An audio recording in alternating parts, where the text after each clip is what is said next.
ka lang. Nakita ko siya ulit.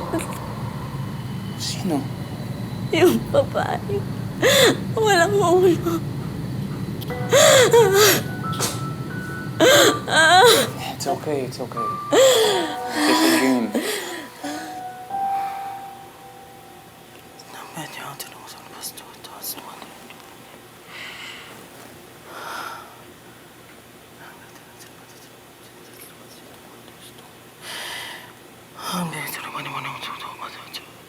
Clara, magiging mabisa ba yung mga dasal mo? Mas mabisa kung sasabihin ang pangitain sa taong pugot ang ulo. Hindi pwede. Magagalit sa atin si George. Ano bang mas importante? Yung galit ni George o yung kaligtasan ni Grace? Ray, alam kong ayaw mo lang malayo ang loob ni George. Pero hindi na tama to.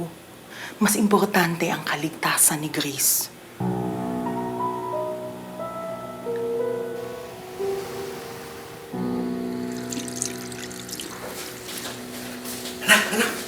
Oh, Hindi ko matawagan si Doc. Nawalan ng signal sa buong isla. Naku. Ay! Pati kuryente, nawala na rin. teka. Okay, Mang Ray, ganito. Tayo na magsundo kay Doc.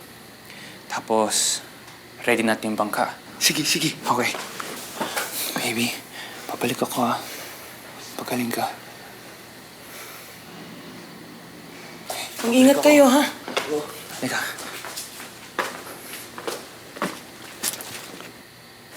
Kailangan na natin masundo si Doc. Hindi na maganda yung kalagayan ni Grace.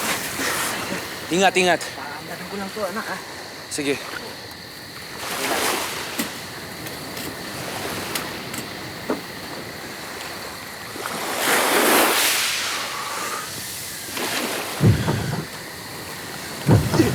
Nahihirapan po akong huminga. Anong nararamdaman mo? Parang may nakatusok sa leeg ko. Sandali lang. Ayusin lang natin yung ulo, ha? Sandali lang. Ayan.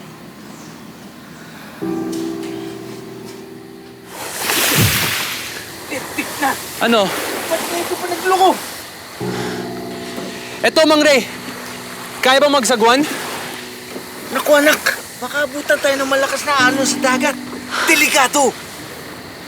Nag-aalala na ako kay Grace.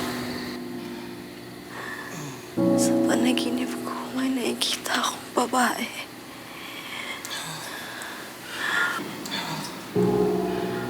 Anong itsura niya? Wala siyang ulo. Anak, ba't hindi natin sabihin nung pangitain ng pugot?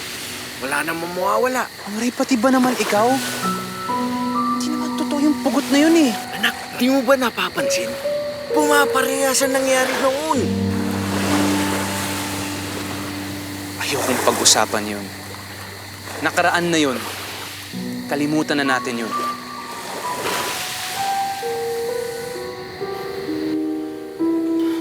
Sandali lang. Suotin mo to. Ha? Pamproteksyon mo to. Ha?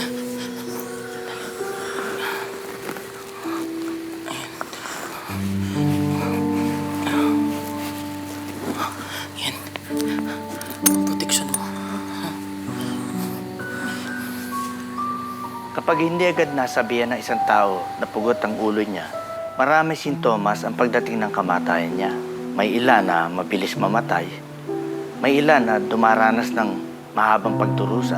Maaaring gumamit ang pangotra gaya ng anting-anting para labanan ang nakatadhanang kapahamakan. Mababa na ang lagnat ni Grace. George, hindi ito simpleng pangitain ng pugot. May naniningil sa'yo mula sa nakaraan na gusto mong ibaon sa limot.